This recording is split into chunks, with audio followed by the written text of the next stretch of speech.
Donc, c'est l'UMR s'estime, Sciences économiques et sociales et traitement de l'intervention médicale, qui a invité le docteur Truchot-Cardo. Donc, docteur, vous êtes urgentiste, nutritionniste, vous avez beaucoup de cordes à votre arc. Vous êtes aussi professeur en soins infirmiers. Vous travaillez à la Haute École de Santé en Suisse, près de Lausanne, et vous êtes aussi dans un laboratoire, vous êtes en tête, si j'ai bien compris, un laboratoire d'innovation pédagogique. Alors, le sujet que vous allez nous présenter aujourd'hui, vous l'avez intitulé, de façon, je trouve, très appétissante, « Jouer pour mieux soigner ». Il va être question du retour d'expérience et des critères d'évaluation, des nouvelles méthodes pédagogiques pour former les infirmières en Suisse. Et le docteur Truchot-Cardo prendra notamment comme exemple celui des ce qu'on appelle les Serious Games. Et c'est ça qui nous avait intéressé lorsque nous avons invité le docteur Truchot-Cardo, les Serious Games, les jeux sérieux, comme nouvelle méthode pédagogique d'enseignement dans le domaine des professions de santé. Docteur, je vous propose de démarrer. Merci de m'avoir invité, merci d'être venu m'écouter. Donc là, ça va être très interactif, il ne faut pas hésiter à interrompre, il ne faut pas hésiter à ce qu'on échange, parce que je ne veux pas que ce soit figé dans le marbre. Tout simplement parce que moi, je viens d'un monde qui est la médecine, et j'ai dû m'adapter à un monde qui est très, je vais dire presque inconditionnellement stable, qui est le monde infirmier suisse. Alors, on va essayer de vous expliquer un petit peu ce que c'est. Alors, qui sommes-nous? Alors déjà, il faut savoir, c'est une belle histoire. À l'origine, il y a plus de 155 ans, pour faire infirmière, en Suisse, il fallait revêtir le voile. Donc il fallait devenir religieuse pour pouvoir être infirmière. Et puis là, vous avez une charmante dame qui s'appelle Madame de Gasparin, qui elle avait quand même comme autre objectif dans la vie, entre autres d'épouser Monsieur de Gasparin, mais elle voulait faire infirmière. Alors, la Sainte-Sienne, eh ben, son cher et tendre, lui a créé donc la première école laïque au monde de soins infirmiers. Et donc ça, c'est l'école de la Source. Donc l'école de la Source a été créée. Alors pourquoi la Source? Parce qu'il l'a créée dans la propriété familiale. La propriété familiale et la famille de Gasparin a fait toute sa fortune à Lausanne sur le fait qu'il y avait une source qui alimentait toute la ville. Donc toute la ville de Lausanne était alimentée et donc rétribuée des finances à la famille de Gasparin. Et l'école a été créée dans la propriété familiale autour du puits La Source. Nous avons toujours la source. Elle n'alimente plus la ville de Lausanne, mais on a toujours une source au milieu de l'école.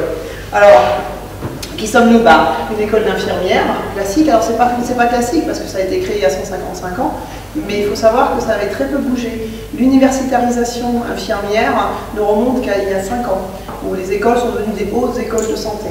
Et là, depuis le 1er janvier 2016, elles ont donc rejoint un cursus universitaire, puisque maintenant on a master et doctorant en soins infirmiers avec un couple universitaire. Et ce qui a fait que moi j'ai été rejoindre cette équipe, enfin cette école, c'est entre autres pour assurer le suivi de doctorants en soins infirmiers. Donc voilà, moi j'ai la particularité d'être médecin et d'être le premier médecin professeur ordinaire en soins infirmiers pour accompagner ce développement sur la Suisse. Alors donc c'est une école, 155 ans, avec des traditions. C'est une école quand même qui a été marquée par Madame de Gasparin, qui était une visionnaire hors norme. On parle beaucoup de Steve Jobs, mais il faut savoir que Madame de Gasparin a consigné des écrits formels sur toute sa vision de la profession infirmière. Et là, à l'heure actuelle, quand on regarde, elle est encore futuriste sur ce qui se passe à l'heure actuelle. Elle avait tout visionné il y a plus de 150 ans. Et donc on a des écrits auxquels on se réfère. Et par exemple, elle avait introduit très tôt la notion de simulation. Alors vous voyez là, le pauvre monsieur allongé, c'est le jardinier de l'école. Et donc ils avaient des séances de préparation aux gestes, parce qu'il y a eu la guerre, et il y a eu beaucoup d'implications des infirmières suisses pendant la guerre pour secourir les soldats. Et donc très tôt, elles avaient des exercices de simulation, donc ce qui était tout à fait novateur par rapport aux soins traditionnels et à l'enseignement traditionnel infirmier à cette époque. Alors c'est une école qui s'est modernisée un petit peu, modernisée toujours avec beaucoup d'humour, parce que vous voyez, on a une énorme statue en face de notre école. Alors le bâtiment historique est plus par là, c'est un bâtiment nouveau. Alors c'est rigolo, parce qu'on voit l'infirmière avec une petite tête, donc elle ne réfléchit pas trop, des grandes jambes parce qu'elle court beaucoup, puis les mains dans les poches parce qu'elle ne fait pas grand chose. Voilà. Donc cette statue est célèbre dans Lausanne et représente l'entrée à l'école. Pour rentrer dans cette école, il faut avoir ces critères-là. Une petite tête, des grandes jambes, et puis si possible des poches pour mettre ses mains dedans. Voilà. C'est l'école de mannequin alors? Ah, c'est l'école de mannequin, tout à fait. Après, il faut savoir que donc, cette école puis elle augmente chaque année puisqu'on a quasiment, on a eu 20% d'augmentation de demandes chaque année. Donc c'est une école qui est moderne, avec un centre de pratique où on fait la simulation, on fait des ateliers de gestes, on fait toutes les pratiques infirmières de 700 mètres carrés.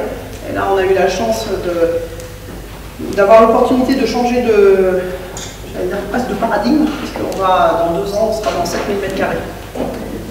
On grandit un petit peu. Alors c'est une école aussi où on utilise beaucoup les simulateurs haute fidélité. On a un mannequin qu'on appelle Jean-Paul qui respire, qui parle, qui pleure, qui tremble, qui trémule, qui fait plein de choses. Qui a surtout l'intérêt d'être un outil exceptionnel de préparation à l'entrée dans la vie, à la vie pratique. Alors on a aussi tout un panel de patients standardisés. Alors on a des patients coach et des patients standardisés. On a des patients coach et on a entre autres des patients de psychiatrie qui ont été nommés enseignants chez nous. Parce qu'ils apportent aux étudiants leur retour sur leur vie au quotidien de schizophrène ou de psychose maniaco-dépressive. Donc on a des enseignants qui sont des patients et on a aussi des acteurs, des vrais acteurs qui jouent des rôles de patients pour permettre à nos étudiants d'être au plus près de la réalité.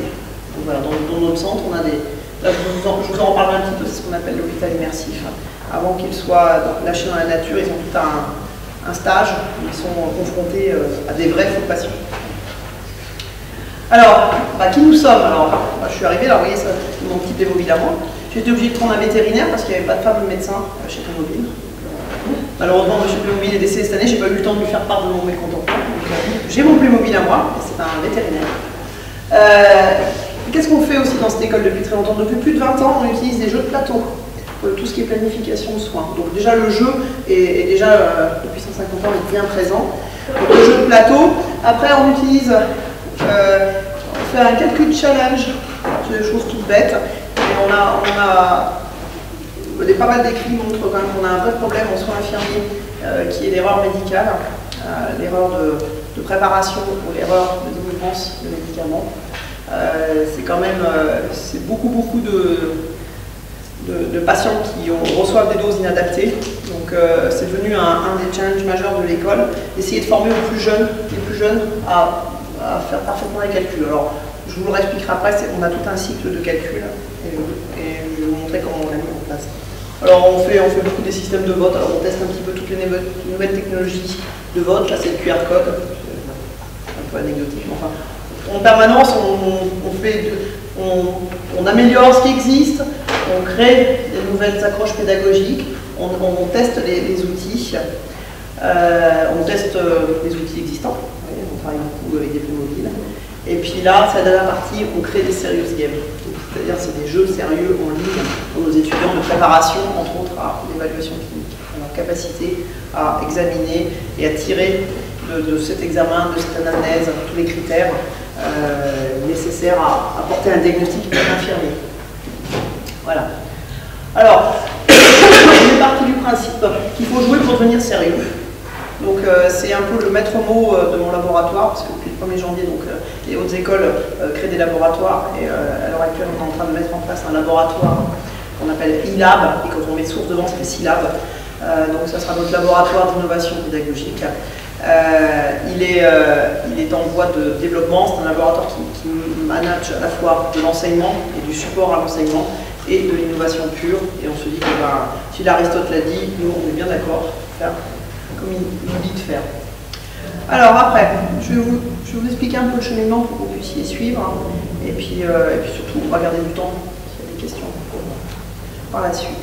Alors, on va d'abord voir le contexte général. Après, on verra le contexte proximal, j'allais dire. On va voir concrètement, je vous avais dit que j'allais vous parler un peu de nos expériences. On va vous dire ce que l'on fait concrètement. Et après, on envisagera ce qui est le nerf de la guerre à l'heure actuelle, parce qu'on voit beaucoup d'innovations autour du jeu, ce qu'on appelle serious game, et puis des jeux en général. Mais on a un gros souci, c'est qu'il faudra quand même commencer à les évaluer. Donc on va voir un petit peu, ça c'est votre cœur de métier, tout ce qui est analyse, tout ce qui est tout ce qui est retour de tout ça. Là, je pense que vous serez meilleur que moi, et en tout cas vous allez pouvoir m'orienter sur ce qu'on devrait choisir pour évaluer ces jeux. Alors, c'est une conclusion parce qu'il va bien falloir se quitter à un moment donné. Alors, le contexte général. Alors, il faut savoir que de tout temps, l'homme a joué. Ça, c'est un principe de base. Le jeu est l'une des plus ancestrales sources d'apprentissage, de socialisation, de régulation amiable des conflits, ce pourquoi on avait créé les échecs. C'était le quotidien, la vie quotidienne des Romains. C'était justement de pouvoir faire face à tous ces conflits intrinsèques et extrinsèques par le jeu. Mais c'est au XVe siècle que le jeu de sérieux prend toute son envergure pédagogique avec le mouvement humaniste italien, et plus précisément l'oxymore, appelé serio ludere, qui renvoie à l'idée de traiter d'un sujet sérieux avec une approche divertissante et ou ludique. Pour la France, on a Montaigne qui en fait grand usage. Donc le jeu a toujours été là, il a toujours été présent. Au début du XIXe siècle, les armées prussiennes et britanniques, cette fois-ci toujours pour une finalité de préparation optimale et ciblée, on en parlait tout à l'heure, ciblée de leurs troupes, décident de développer de nouvelles tactiques, de former leurs officiers par le biais de la simulation ludique. Il y a plein de jeux qu'on a joués comme Risk. Le jeu Risk vient directement de ces stratégies de formation des officiers prussiens. Je ne sais pas si vous avez déjà joué à ce jeu Risk. Ça, il faut y jouer parce que ça, c'est un truc qui donne un esprit critique et puis une déduction analytique qui est extraordinaire. Donc ce jeu-là a été développé par les armées prussiennes. Puis il faut savoir que jusqu'à l'avènement de l'informatique, toutes les armées se sont formées en jouant.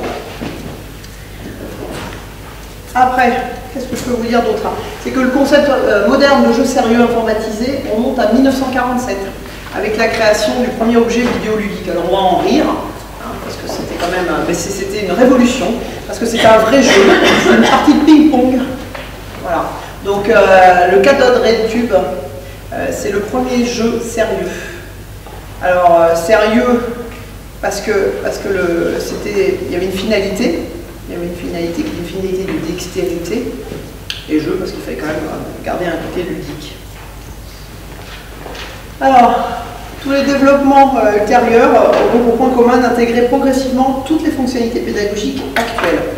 À savoir, quand on veut créer un jeu sérieux, et encore plus un serious game, donc un jeu informatique, il va falloir diffuser un message.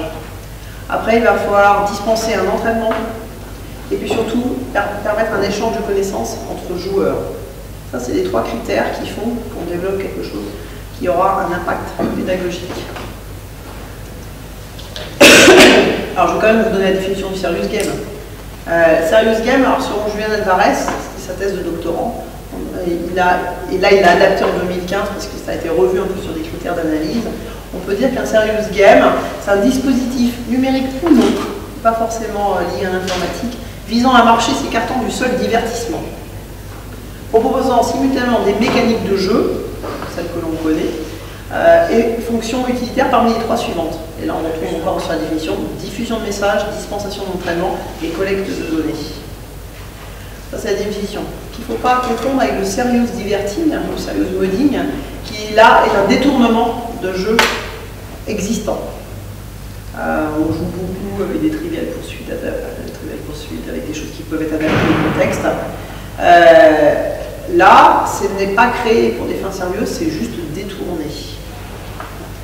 Enfin, la gamification englobe toute l'action des jeux existants afin de les exploiter à fin pédagogique. Alors, en gros, il y aurait une grande maison qui s'appellerait gamification, et dedans, il y aurait différents étages.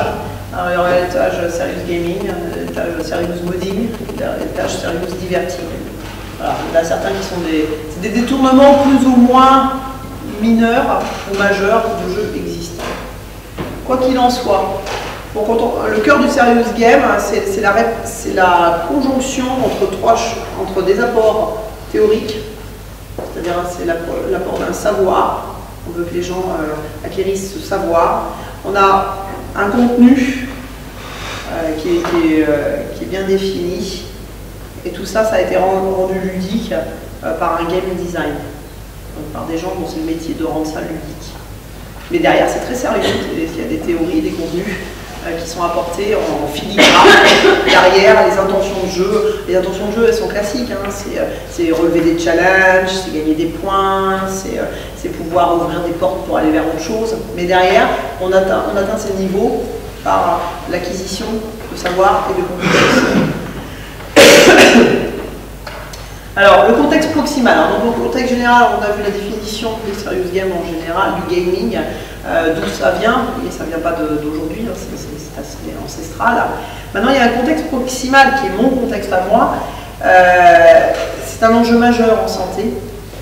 Pourquoi? C'est un enjeu majeur parce que l'enseignement des soins tente d'abandonner ces modèles historiques qui sont transmissifs. Vous voyez, voilà, le professeur, les élèves en face, c'est transmissif. Comportementaliste, vous ne ferez que comme je vous dis de faire. Au profit d'une approche socio-constructiviste. Et ça, c'est un vrai challenge. C'est un vrai challenge car ça nécessite une interdépendance entre l'apprentissage et son contexte. Qu'est-ce que ça veut dire socio-constructiviste là?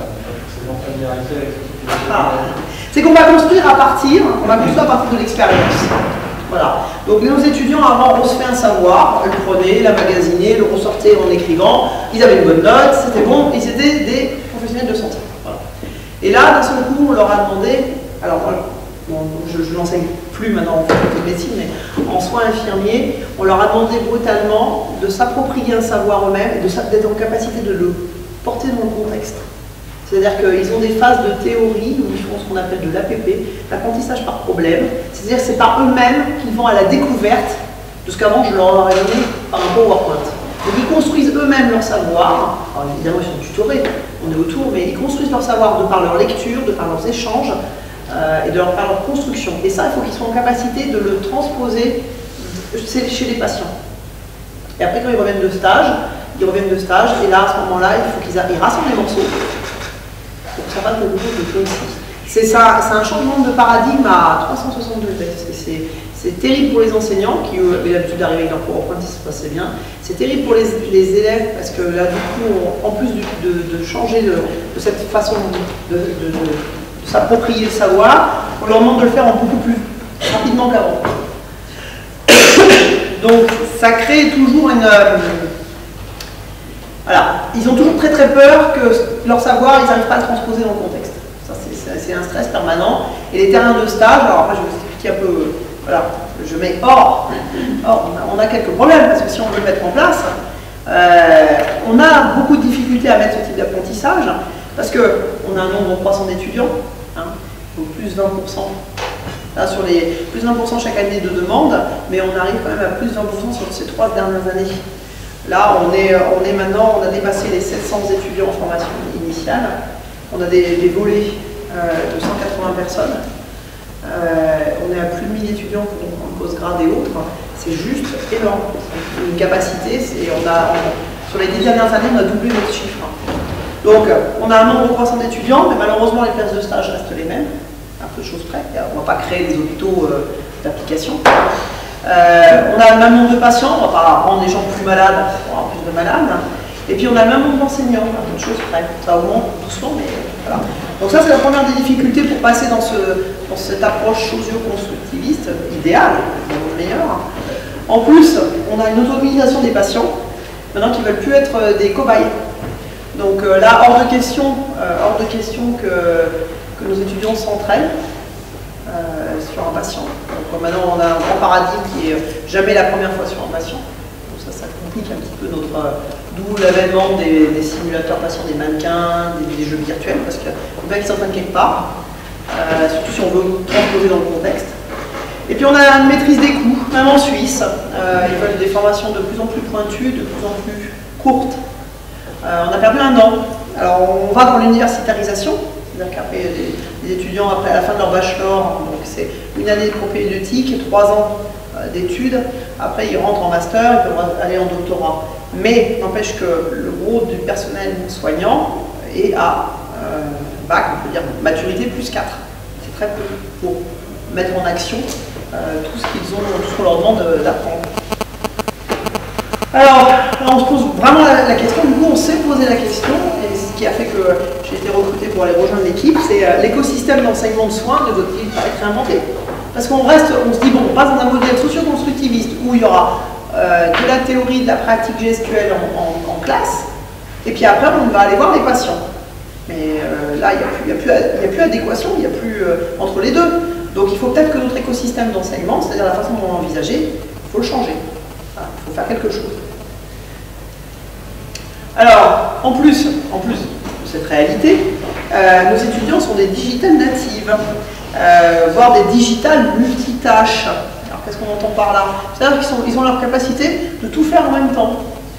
Mais alors, on se dit, bah, youpi, tralala, on va leur mettre un peu de e-learning, un peu de machin, ça va bien se passer. Sauf que pas du tout. Ils sont multitâches, mais digital natives, mais pour leur fin personnelle. Pour ce qui est de l'enseignement, ils n'en veulent pas. Ils veulent de la proximité, ils veulent toucher l'enseignant, et puis ils veulent travailler entre pairs. Alors là, on est bien embêté, parce que d'un côté, on a des directives nationales qui nous disent qu'il faut du socio-constructivisme.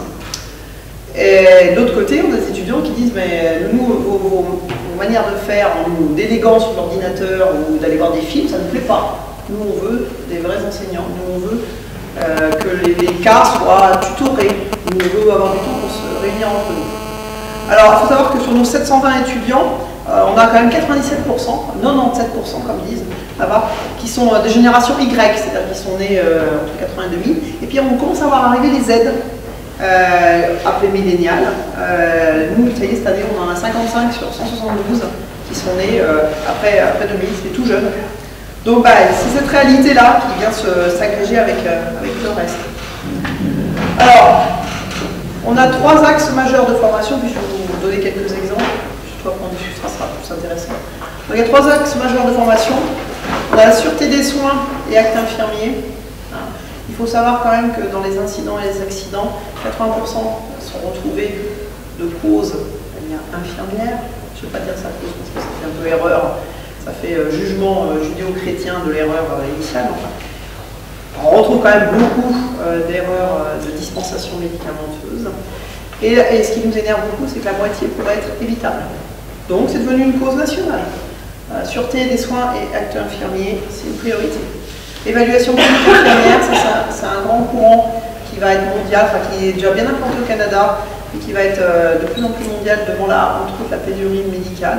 C'est que de plus en plus on va aller vers des infirmières et on va vers des infirmières de premier accès, des infirmières de première intervention. Et donc si on veut avoir une première intervention efficace, entre autres, grandement augmenter le niveau d'évaluation clinique infirmière.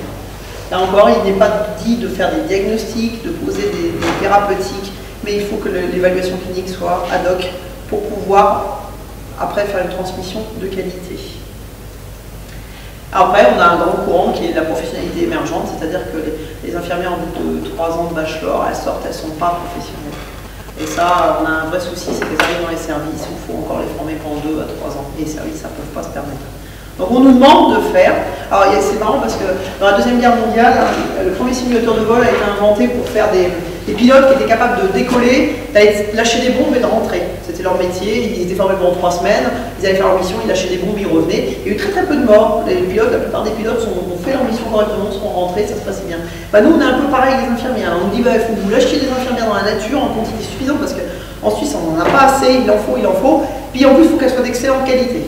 Mais j'ai passé simple, on va faire comme avec les pilotes de la Seconde Guerre, on va les former à faire un truc, et alors là, ça va faire un grand bas de combat. Mais non, c'est pas ça, on veut des personnels qui réfléchissent, ah ben non, on ne peut pas le faire voilà, moi je suis sûr que je peux, enfin je le disais toujours, il y avait un grand débat quand j'étais au SAMU, on disait, mais est-ce qu'un singe serait capable d'intuber? Poser un tube dans un... Voilà. Pourquoi pas, si on lui apprend, mais est-ce qu'il serait capable de réfléchir le pourquoi du comment il faut le faire et pourquoi après ce qui va se passer? C'est différent. Donc là, on a cette dualité qu'il faut former des gens rapidement et des gens de qualité, surtout des gens qui ont un recul vis-à-vis de leurs forces et de leurs faiblesses aussi. Donc c'est pour ça que tout ce qu'on a mis en place dans le laboratoire d'innovation qui s'appelait Centre d'innovation et de promotion pédagogique jusqu'à maintenant c'est devenu un laboratoire, tout ça a ces 3 finalités-là. Alors, qu'est-ce qu'on fait de beau chez nous? Alors on fait un truc qui est rigolo qui s'appelle le calcul challenge. Bon, on s'est dit, ils ne savent pas calculer, c'est un fait. Qu'est-ce qu'on peut faire pour les aider à calculer? Je sais pas si ça va vous parler. Enfin bon, c'est des multiplications, c'est des règles de 3, des proportionnalités, des pourcentages, enfin c'est gros. Est-ce qu'il y a des gens qui ne savent pas calculer ici? Moi la première, hein. Je fais court, ça c'est vraiment, moi je fais court là-dessus pour me dédouaner un peu de mon manque de pertinence dans le calcul. Non, ce sont des scientifiques, attention. Oui, ça fait. Ils ne peuvent pas dire qu'ils ne savent pas calculer. Non mais nous on ne fait pas du qui de fait. Non, on fait des trucs simples. Multiplication, c'est par exemple, vous avez un flacon de poudre d'antibiotiques, vous allez le diluer, comment je le dilue, et surtout quelle quantité j'en donne pour le patient. Voilà. La problématique elle est majeure quand on est en pédiatrie où c'est un poids kilo, donc on va donner quelque chose d'adapté. Alors, après, il y a des calculs beaucoup plus compliqués. Quand on a l'animation, on va faire la dobutamine, on va faire des gamma kilo minutes, on va avoir en plus le facteur temps. Quand on pense que moi j'ai des étudiants qui ne savent pas répartir toutes les 8 heures un médicament, on est déjà bien parti. Les 8 heures, il me dit bah, matin, midi et soir. Oui, d'accord. Mais alors la nuit, donc du coup, ça fait 8 heures. Il n'a qu'une nuit de 8 heures. Ah bah non, il y a une nuit plus longue. Bah alors, les 8 heures, c'est pas ça. Donc vous voyez, c'est des calculs de base, mais en Suisse, on arrive à la maturité avec un gros défaut à ce niveau-là, c'est qu'il n'y a pas une notion de proportionnalité, il n'y a pas de pourcentage, c'est assez... Non, maturité c'est bac. Donc du coup bah, nous on s'est dit on va relever le défi. Alors en première année, quand ils rentrent dans un cycle qui s'appelle Calcul Challenge, qui comprend des parties de e-learning, ils font à la maison, donc ils reçoivent des calculs très basiques, hein, des multiplications, des additions, et ils se testent. Et nous, on a un feedback de tous leurs retours, ce qui nous permet de les classer par niveau de comment ça s'appelle, de pertinence, de compréhension, d'envie, parce qu'on voit aussi combien de fois ils ont été, ce qu'ils ont fait comme calcul. Donc, on va essayer de faire des groupes assez homogènes, tout simplement pour pas que les plus forts s'ennuient, pendant que les plus faibles ne progressent pas. Donc on fait des groupes. Alors on ne met pas des groupes en ABCD, on fait des groupes rouges, verts, bleus, ça on a l'impression que personne ne sait à quoi ça correspond.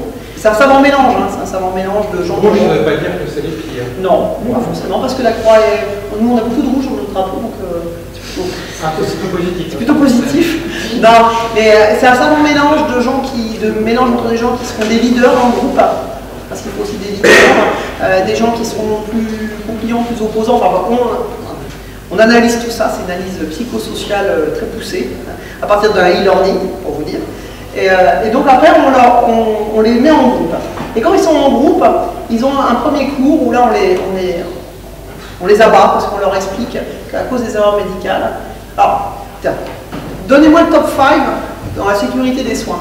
Enfin, dans la sécurité, qu'est-ce qui est le plus sûr, le système le plus sûr? Alors, vous avez le choix entre l'aéronautique, les trains, l'ébénisterie, l'alpinisme et la santé. Qu'est-ce qui est le plus sûr au monde, à votre avis? Ah, il y a le nucléaire aussi. Le nucléaire et sous-marin. Qu'est-ce qui est le plus sûr au monde? Nucléaire, aéronautique. Bah non, c'est le train suisse, le plus sûr. C'est le train le rapide le plus lent du monde. Non, mais c'est là où il y a le moins d'accidents, pardon. Bref. Après, il y a l'aéronautique, effectivement, le nucléaire. Et la santé, elle est au niveau de l'ébénisterie. On est à peu près au même niveau de risque. C'est-à-dire que quand vous rentrez à l'hôpital, vous avez 10 puissance 4 possibilités qu'il vous arrive quelque chose, pour lequel vous n'étiez pas venu. Donc, comme en ébénisterie, quand vous faites un meuble, tout le monde va s'en malade. Bah, beaucoup. C'est bien ça le problème. C'est bien ça le problème. Alors, donc, du coup, quand on en est là, on a cherché après les causes intrinsèques. Alors ça, je vois pas trop parce que c'est un patient par là, un patient par là.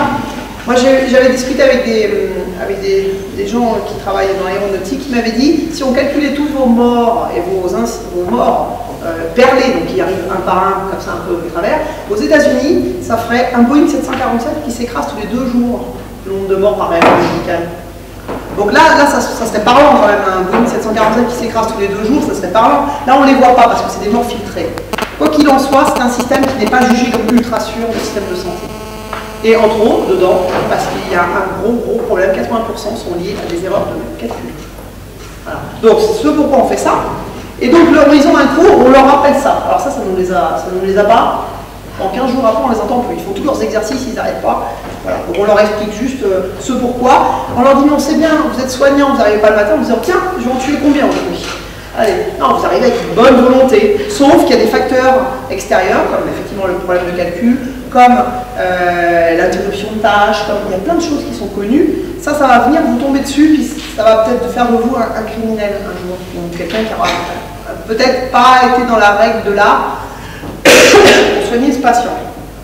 Donc ça c'est le deuxième cours. Après ils retournent faire un peu d'exercice. Alors je peux vous dire, là ils en font des exercices, là ça y va.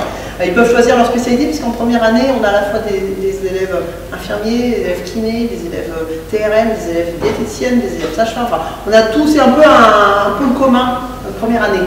Alors là en général ils font toutes les spécialités. Ils ont le choix de faire juste ce qu'ils veulent ou tout. Après ils reviennent et là on fait le calcul challenge. Alors le calcul challenge c'est par équipe. Donc ils se mettent comme ils veulent par équipe. Et ils vont résoudre des problèmes en contexte cette fois-ci on est en contexte. Le même calcul qu'ils avaient eu à la maison, multiplication, machin, là ils le retrouvent dans un contexte de soins. Donc ils se mettent par équipe. Alors c'est un grand bazar parce que c'est des feuilles, alors 0 francs, 0 centimes. Hein. C'est des feuilles papier qu'on a imprimées avec les cas cliniques, on les met dans des petites pochettes, des petites fours. Le chef d'équipe va en chercher une, va faire son calcul, revient vite en courant parce qu'il y a un facteur temps, il gagne des bonus en temps. Il reprend la deuxième feuille, il va refaire, enfin bon bref, on amphi tout le monde court dans tous les sens. Ça travaille dur et à la fin il gagne un prix. Le premier, donc toutes les équipes jouent ensemble, après on fait un battle sur les deux meilleurs, et l'équipe gagnante gagne un prix. Voilà. Et c'est des calculs très simples de proportionnalité, mais cette fois-ci mise en contexte. Ça c'est la première année. Et à la fin de la première année, ils ont un examen formatif qui nous permet d'évaluer d'où ils sont venus, d'où ils sont arrivés. Et à partir de ça, ils vont rentrer dans un groupe qui va les suivre longitudinalement pendant les 3 autres années après.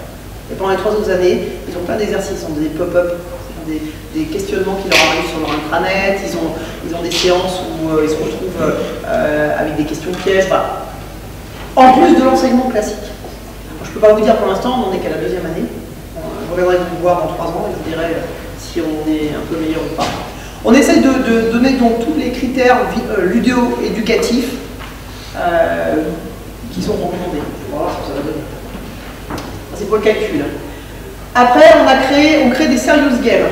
Dans l'évaluation clinique, on avait un problème, on avait besoin de former rapidement nos élèves infirmières à cette notion d'évaluation clinique. Donc avec l'école d'ingénieurs d'HEIGBD, l'école d'ingénieurs, on a créé donc un serious game. Alors c'est très très basique, hein, il n'y a pas de... C'est bon. Il n'y a pas d'avatar 3D qui court dans tous les sens, rien de tout ça. Mais ça permet de faire un cheminement intellectuel. Les gens, c'est comme pour les courses de ski ou autres, ils font un cheminement dans leur tête de ce qu'ils doivent exactement faire, l'anamnèse, l'examen, les évaluations. C'est juste les habituer à rentrer dans ce processus intellectuel. Après, qu'est-ce qu'on fait d'autre? On fait des choses, donc là on fait de la planification de soins, on fait, là avec les Playmobil, on fait de l'introduction à la relation interprofessionnelle. Alors on leur raconte une histoire, c'est un petit enfant qui est renversé en vélo. Et puis il y a plein d'infirmières, il y a une infirmière scolaire, il y a une infirmière d'accueil des urgences, il y a une infirmière de service, il y a des parents qui sont là-dedans aussi. Et simplement on montre que quand il manque une information, et ben, toute la chaîne, la cascade est mauvaise derrière. Comme par exemple quand l'enfant se fait renverser et qu'on n'a pas prévenu les parents dès le début, au bout d'un moment on est très embêté. Voilà. Donc on fait jouer un motard, enfin bon, voilà. Et ils jouent, ils se positionnent, ils ont des fiches sujets, ils sont à tour de rôle le sujet et l'observant. Là, qu'est-ce qu'on fait d'autre? Là, on fait du reverse case, et là, c'est la simulation mentale. C'est le Cluedo.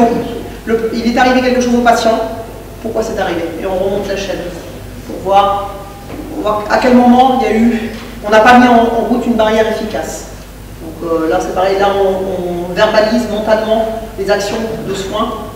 À côté d'un qui prend le script et on justifie pourquoi on a fait dans cette action de soin. Après, le dernier point, ce qu'on appelle l'hôpital immersif. Alors, ils ont des journées vie ma vie. Là, c'est chez moi dans mon module de nutrition, c'est vie ma vie de patients avec des compléments oraux. Donc on leur fait goûter les compléments oraux, donc les gens qui ont des problèmes de nutrition, on donne des compléments oraux. En général, les gens le prescrivent puis le mettent sur la table comme ça. Sauf que quand c'est tiède, c'est imbuvable. C'est déjà une consistance très ferreuse.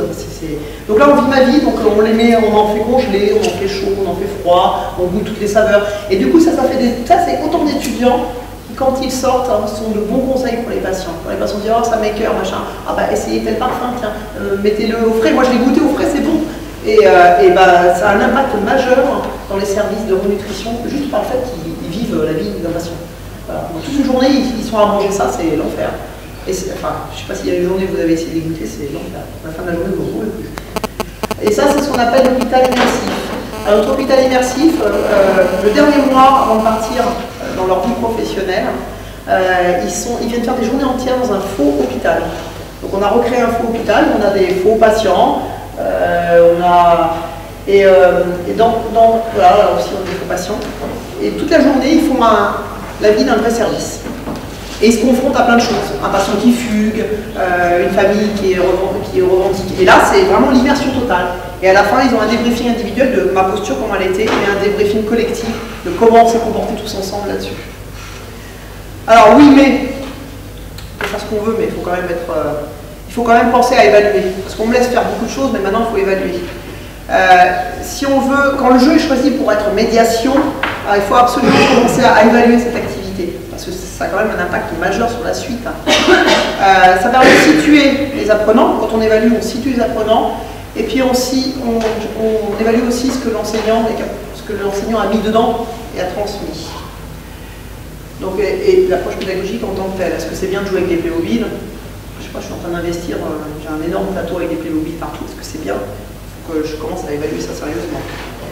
Voilà, in fine, le but est d'améliorer l'activité ludo-pédagogique et d'en prouver le bien fondé si nécessaire. Alors, je vous donne des grilles de réflexion. Pour l'instant, il n'existe rien comme critère d'évaluation. Il y a un premier critère, une première grille de Freitas qui est sortie en 2006, oula, vous ne voyez pas bien. Alors, qui analyse le contexte, les apprenants, le jeu qui est mobilisé, l'approche pédagogique choisie et l'enseignant. Ça, c'était la première grille qui existait. Après, Eric Sanchez, en 2015, a complété cette grille en disant qu'il faut quand même analyser comment est introduit le jeu, est-ce qu'il est dans le curriculum, quelle est l'animation qui est proposée, est-ce qu'il y a un accompagnement derrière, est-ce qu'il y a une interprétation, comment est fait le débriefing, parce que c'est pas tout jouer, il faut le débriefer, c'est important. Et puis Juliane a complété en fin d'année 2015 avec des critères qui pour moi sont très importants. Est-ce qu'il y a une culture ludique chez les apprenants et chez les enseignants? Ça c'est très important. Et, et comment étaient les pratiques antérieures? Qu'est-ce qu'on faisait avant de faire ça?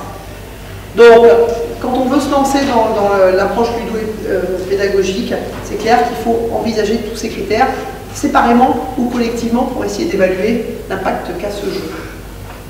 En conclusion, en attendant d'avoir un outil univoque, que j'espère trouver peut-être parmi vous, il faut garder en tête que sous l'angle de la cognition, le jeu est dit écologique, car il propose un contexte qui fait sens pour ses actions. Donc il faut vraiment que ce soit en rapport avec ce que les gens attendent. La cognition du jeu immersif est toujours auto-référencée et orientée vers l'action. Alors ça fait très chic dans les dîners mondains. Je conseille de l'apprendre par cœur, ça fait toujours bien. Voilà. Le principe, c'est quand je joue, je me demande à tout moment ce que je vais pouvoir faire après. Puis alors il y a un truc qui est super fort quand même. C'est que Virol en 2005 a écrit que les jeux vidéo comme des intégrateurs de la pensée. Simplement le fait quand vous êtes en train de jouer à la Wii, vous dépensez tellement pas d'énergie musculaire que toute l'énergie peut rester dans le cerveau. C'est pas beau ça? Moi ça me laisse rêveuse. Donc je me dis, si on laisse des gens à jouer comme ça, peut-être que leur cerveau va peut-être se mettre à avoir un gain pour la pensée par la baisse de l'absence d'effort physique. Alors là, il y a un nom, il y a un super chercheur, mais il y a un nom imprononçable, qui a sorti le contexte du flow. Ça, c'est aussi extrêmement important, qui désigne un état d'efficience cognitive où le sujet atteint le maximum de ses capacités sans effort, avec plaisir. Ça, dans les jeux, maintenant, on doit aussi intégrer ça, cette notion de flow. Quel est le flow prétendu ou attendu pour la population que je vais former? Enfin, l'absorption cognitive dans la tâche est totale. Le sentiment de soi disparaît puis réapparaît accentué à l'issue de cette dernière. Voilà, c'est ce qui avait été décrit par McFarlane, qui montre que c'est un juste milieu entre l'anxiété. Il ne faut pas que le jeu entraîne trop d'anxiété, un petit peu quand même. Il faut que le jeu entraîne de la relaxation, mais pas trop quand même. Il entraîne un peu d'inquiétude, mais pas trop. Enfin bref, c'est un savant mélange. Et quand on me dit oui, je vais créer un serious game, je dis d'abord réfléchissez à tout ça. Réfléchissez au niveau taxonomique de vos étudiants et ce vers quoi vous voulez tendre. Parce qu'en fonction de ça, vous allez définir les niveaux de tout ça et en fonction de ça, vous allez pouvoir créer un bon jeu. Et à l'heure actuelle, le problème des jeux qui existent, c'est que la plupart sont créés pour faire joli, pour faire du game design. Sauf que derrière, on n'a pas l'analyse de ça, même pour les patients. Il y a des patients qui s'ennuient. Enfin, il y a des patients qui connaissent mieux leur pathologie que le jeu qu'on leur propose. Ça ne sert à rien. Puis il y a d'autres patients où il vraiment il y a un niveau cognitif qui est assez bas, il faut vraiment les accompagner vers quoi ils veulent tendre. Donc il faut un niveau de tâche, en conclusion, on va dire qu'il faut un niveau de tâche, un niveau de difficulté de la tâche ajustable, personnalisable, un périmètre d'activité aisément identifiable pour éviter les perturbations, des critères de réussite et des retours qui soient clairs, précis, immédiats. Et l'activité doit comporter un panel suffisamment large d'épreuves, parce que les gens se fatiguent. Alors on disait 10 minutes, maintenant au bout de 6 minutes, les gens ils passent à autre chose. Alors je dirais qu'un truc, à vous de jouer, si vous voulez créer des... Voilà, vous avez toutes les règles pour créer un jeu sérieux. Et puis je voulais vous remercier de votre attention.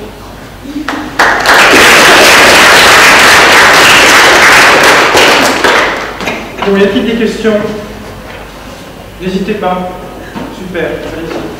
Est-ce que vous avez un petit retour d'expérience sur des étudiants partis en stage une fois après avoir pratiqué ces Serious Games et notamment des équipes dans lesquelles ces étudiants ont été... on a un retour pour les Serious Games en tant que tel, parce qu'on évalue les étudiants. Alors c'est la face validity, c'est-à-dire leur capacité, enfin, le fait qu'ils ont apprécié de le faire, donc ça c'est d'un niveau intéressant.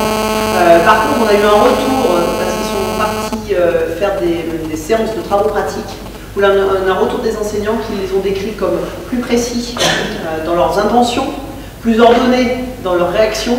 Enfin, on avait des critères et les critères ont été rendus positifs à chaque fois dans la structuration intellectuelle.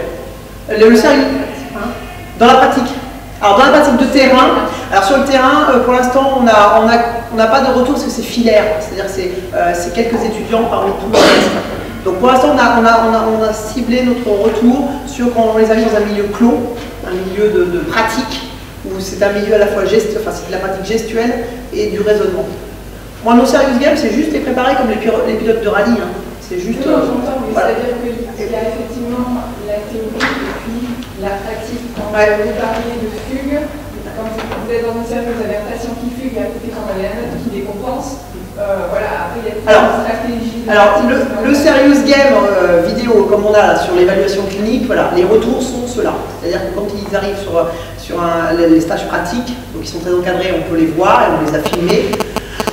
Il y a un bénéfice clairement dans la syntaxe et l'organisation de leur pensée.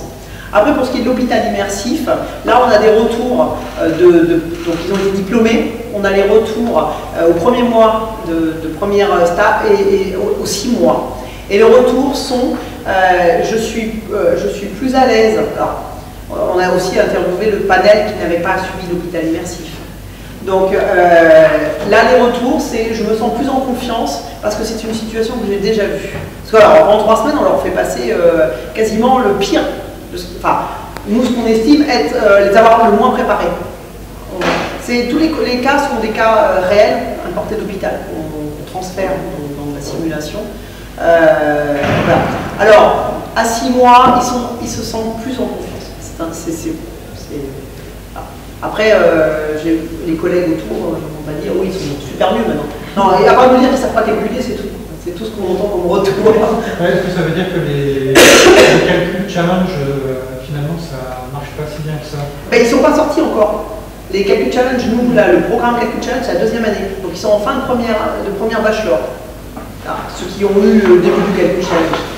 Moi, j'avais une question. On le saura dans 3 ans. Qui rejoignait celle de notre camarade, c'est que finalement, est-ce que vous avez pu, mais je comprends plutôt que non, parce que si les gens sont un peu largués dans la nature, c'est difficile, mais est-ce que vous avez l'intention au moins d'essayer d'évaluer l'impact sur la qualité de la pratique de ces nouvelles formations, ces formations innovantes, et notamment par exemple, les qualités psychosociales, c'est une chose, mais également en termes de choses, je dirais, très objectives, par exemple d'accidents médicaux ou d'erreurs médicales évitées. Alors, le problème, si on veut faire quelque chose de sérieux, on n'aura pas le gold standard, on n'aura pas du double contrôle, parce que nos étudiants ne peuvent pas se permettre d'en sortir la moitié formée et la sortie pas formée. Ça, on ne peut pas se le permettre en tant qu'école, parce que là, sinon, on va avoir une volée. Donc là, juste ce qu'on a fait, c'est qu'on a étudié les étudiants qui n'avaient pas eu l'hôpital immersif et ceux qui l'avaient eu. Bon. Et on les suit, donc j'utilise 1 mois, 6 mois, 1 an, on les suit dans leur début de carrière, parce que ça, grâce aux alumnines, on peut les suivre comme ça. Maintenant, on ne peut pas s'imaginer qu'on fait qu'une moitié de promo formés et pas l'autre. Ça, on n'y arrivera pas. Donc, on aura un impact on peut étudier leur posture professionnelle, on peut étudier leur gestuelle, leur technicité, on peut étudier leur réflexion dans une situation donnée, mais par rapport à quoi? Est-ce qu'on peut étudier la manière dont on s'adapte à des situations ciblées, justement? Il me semble que vous avez tous les outils pour le faire, pour vérifier finalement si ceux qui sont formés ou ceux qui ne le sont pas sur un type de tâche spécifique vont mieux se débrouiller dans une simulation. Alors la simulation, dans la réalité de la vie quotidienne. La simulation, elle est implémentée en médecine depuis les années 80 par David Gaba. Ils n'ont jamais réussi à le montrer. C'est-à-dire à montrer que ça avait un impact. Alors ça a un impact sur le stress. Ils ont montré que des personnes qui s'entraînaient sur une situation très ponctuelle, stressante, et qui la rejouaient en simulation, ils avaient un cortisol salivaire qui était bien diminué. Donc on en a conclu qu'ils étaient moins stressés quand ils s'étaient entraînés avant. Bon. Maintenant, montrer l'impact, il faudrait que les gens qui ont eu la même formation tombent sur le même type de patient, avec la même situation. Ça n'a jamais été. Ben, remarquez la simulation d'aéronautique, on n'a jamais rien montré. Hein.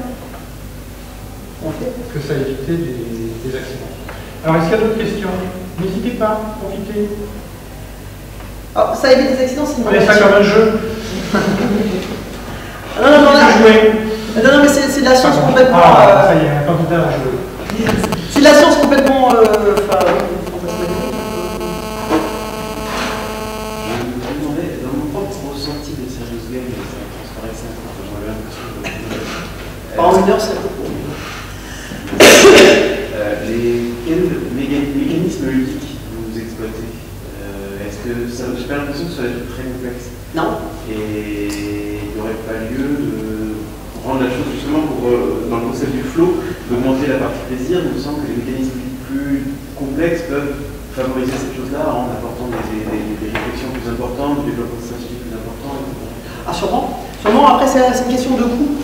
Une question de coût, coût ressources humaines, parce qu'il y a très peu de gens disponibles pour faire ça, chez les soignants, pour accompagner ça.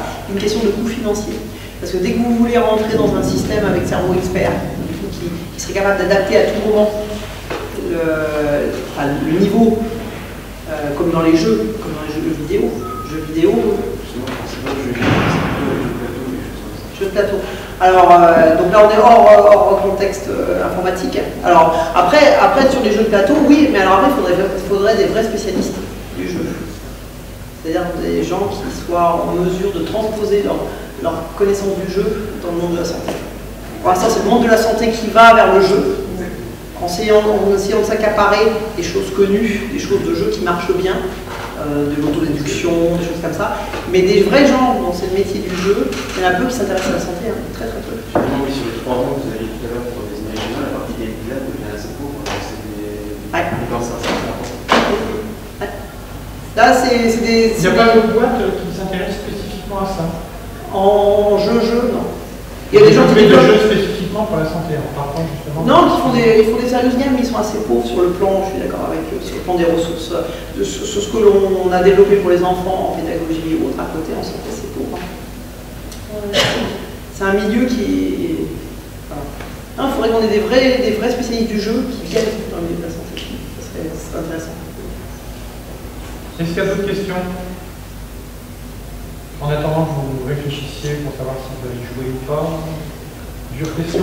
Moi, je sais pas, s'il y a d'autres initiatives que la vôtre. Là, vous êtes en Suisse, dans une école de soins infirmiers. Est-ce que vous avez connaissance d'autres initiatives similaires dans d'autres pays vis-à-vis d'autres types de professions de santé? Si on prend d'une manière très générale, la simulation, elle est implémentée. Le fait de jouer avec des acteurs, comme dans les patients standardisés ou des mannequins, ça c'est codifié, c'est bien.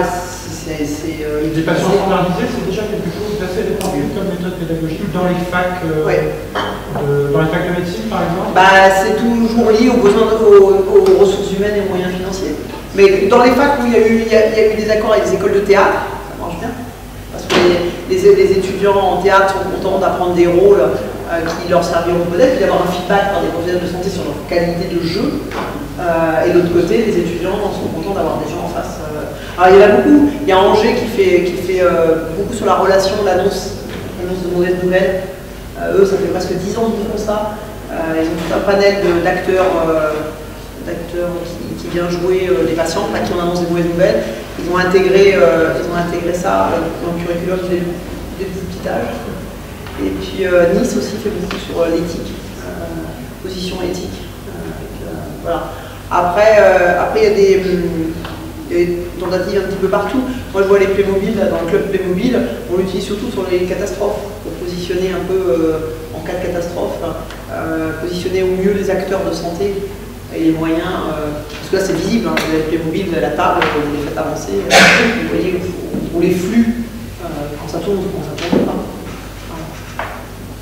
Après, chacun développe ses petites techniques dans son coin, mais de dire que c'est très évolué en santé, non. Il n'y a qu'à voir le nombre de jeux qui existent dans beaucoup d'autres domaines. Dans quel domaine c'est plus développé Les ingénieries, beaucoup. Je travaille avec Dominique Jacquard. Tout ce qui est déduction aléatoire dans l'évolution d'ingénierie, ça il joue beaucoup dans la vie de ça. L'hôtellerie aussi a beaucoup développé des jeux de gestion, de management. Les écoles les MBA de management aussi travaillent beaucoup sur des jeux. J'avais envie de faire un petit sondage avant de passer la parole. Dans la salle, est-ce que parmi vous, qui avait déjà entendu parler des Serious Games ou éventuellement même qui avait été déjà confronté, avait eu à utiliser? Levez bien la main, on voit. Si vous aimez, s'il y a envie. Il y en a quand même quelques-uns, c'est un peu moins. Il y a un blog. Parce que là aussi, je ne sais pas calculer. Il y en avait 6 ou 7. Si vous voulez voir plein de choses sur la santé, il y a un blog qui s'appelle Buzz, B-U-Z, e-santé. Et dedans, c'est un blog qui référence tous les serious games qui sortent, toutes les applis un peu ludiques, un peu. Donc voilà, il y en a pour les psoriasis, il y a beaucoup pour les patients. Ça c'est un créneau qui a été très porteur d'éducation, d'aide à l'éducation thérapeutique avec le jeu. Mais pour la formation de problématiques de santé, il y a Florence, la célèbre infirmière Florence, qui lutte contre les infections nosocomiales, qui lutte contre l'incendie, qui lutte contre les erreurs de transfusion. Mais c'est tout, il y a Florence. Après, le reste, après il y a Pulse. Florence, c'est une française? Oui, c'est une française, c'est une petite infirmière. Alors vous, je veux dire, si vous voulez blonde ou brune. Elle est forcément infirmière. Et puis sinon, vous avez après les Américains qui ont développé Pulse, qui est un serious game de décision en urgence, qui a été développé par l'armée américaine. Alors là, c'est un cerveau expert, c'est-à-dire que quand les gens font une action, ils sont auto-évalués immédiatement par le système, et l'action suivante, elle est directement en corrélation avec leurs défects, leurs points forts. Donc à tout moment, ça évolue par rapport à ce que vous avez fait avant. Donc ça, c'est des choses qui sont simulées sur ordinateur, je suppose? Ouais, mais alors Pulse, c'est qu'américain. Ça fait appel à de l'intelligence artificielle, c'est ça? Ça doit être assez compliqué. Après, vous avez une question encore? Oui. Pardon. C'est le centre de criminologie scientifique des armées à Marseille qui forme les membres des personnels de l'OTAN. Les Prusses. Non. Les Prusses, non. C'est vraiment l'armée française au sein de l'OTAN qui forme les personnels de santé à travers un principe de simulation. Où on va dire, les médecins de terrain européens sont formés par les médecins supérieurs pour intervenir dans des épidémies qui surviennent dans les camps partagés entre les différentes nationalités. Et ça, c'est en grandeur 1 sur 1, enfin, je veux dire, c'est en grandeur nature, où ils sont dans une pièce, ils ont un métier accessible et ils font du bureau, et tout comme ça. On l'avait adapté pour les internes, Ah oui, non, mais ça marche bien, ça. C'est vrai que les jeux de plateau comme ça, c'est. Moi, je sais. C'est un jeu de rôle, en fait. Ouais. Quand j'en fais un, là, c'est. On a, dans nos modules sécurité des soins, on voit en philo des patients chroniques. Et puis le dernier jour, il y a une explosion dans un immeuble et tous ces patients-là se retrouvent dans le local de PMA. Et donc ils doivent faire face à certaines blessures, mais aussi à juste réorienter un patient qui ne peut pas rentrer chez lui. Un insuffisant respiratoire, ils sont chez lui, qui ne peut pas rentrer chez lui.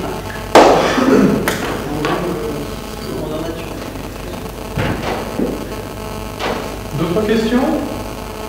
Est-ce que parmi ceux qui ont déjà eu à utiliser ou expérimenté un petit peu ce type de méthode pédagogique, vous avez trouvé ça, je ne sais plus quel est le savoir, mais intéressant? Qu'est-ce que ça vous avait apporté ensuite les normes? Plus sérieux que game. C'est plus sérieux que game. C'est-à-dire que ce que tu dis, c'est que finalement la partie game n'est pas encore c'est marrant, c'est mieux. Ouais. Tous les tâches difficiles. Tu avais fait ça dans quel domaine? En santé.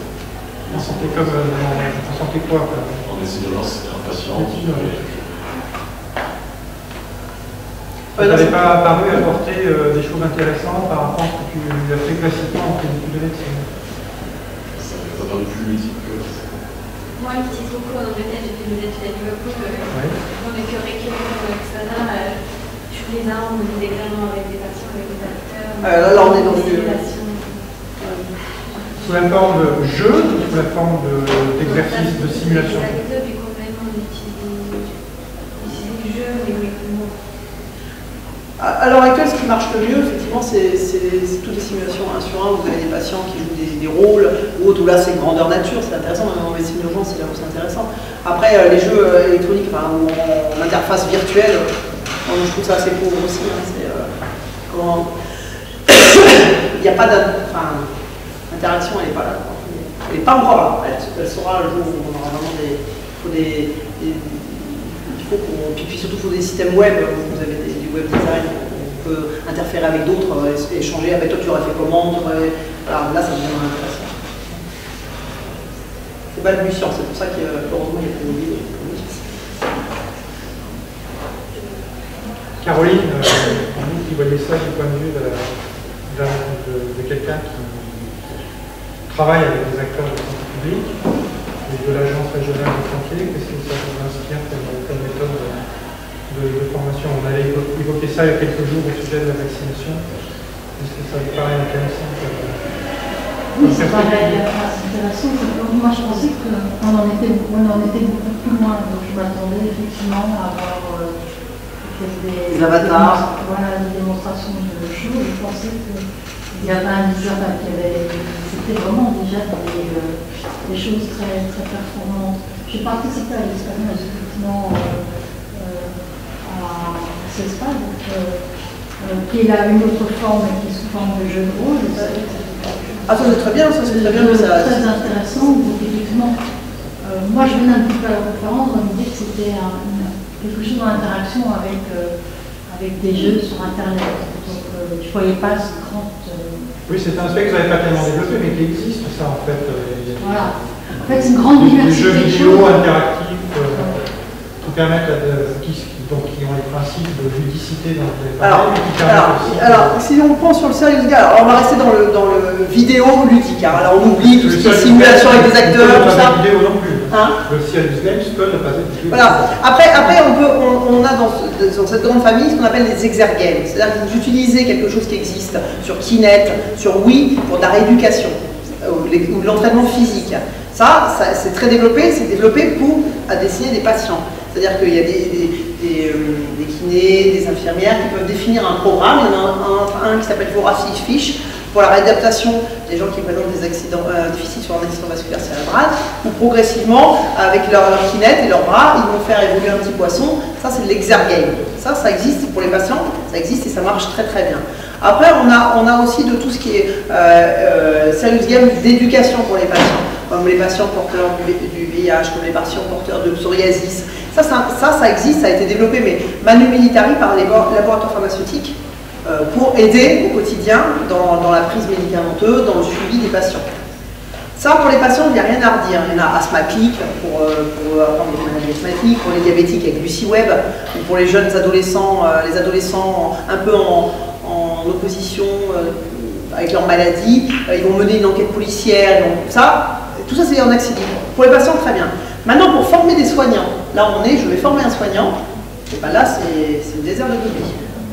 Alors là, après, heureusement, n'existant rien créé serious game, on détourne des jeux existants, qu'ils soient vidéo ou jeux carton, mais on détourne, parce qu'il n'existe pas grand-chose à l'heure actuelle. Ah oui, moi je pensais qu'il existait quand même un certain nombre de jeux vidéo qui tournent autour de situations simulées de consultation. Alors, le seul jeu qui existe, c'est, pas le jeu, la plateforme, mais qui est vierge, qui n'a rien dedans, c'est celle qui est développée par Interaction Healthcare, qui est Medicactive, où cette plateforme est une plateforme vierge, où il faudra créer des cas où il y avait un patient, vous êtes dans une interface avec le patient, Et vous allez faire, donc vous allez questionner, vous allez faire des choix thérapeutiques et vous allez avancer vers un examen clinique et autres. Sur le même modèle, Interaction Healthcare a développé plusieurs outils de formation, entre autres dans l'hépatite C, à viser des médecins. Mais c'est pas en accès libre. C'était dans le cadre d'une formation continue encadrée par un laboratoire forensique. C'est pas donc pour moi, elles n'existent pas. Elles existent, mais elles sont pas. C'est comme la version pour la France de Pulse. Pareil, elle est sous licence. Donc on a une étagère qui est vide.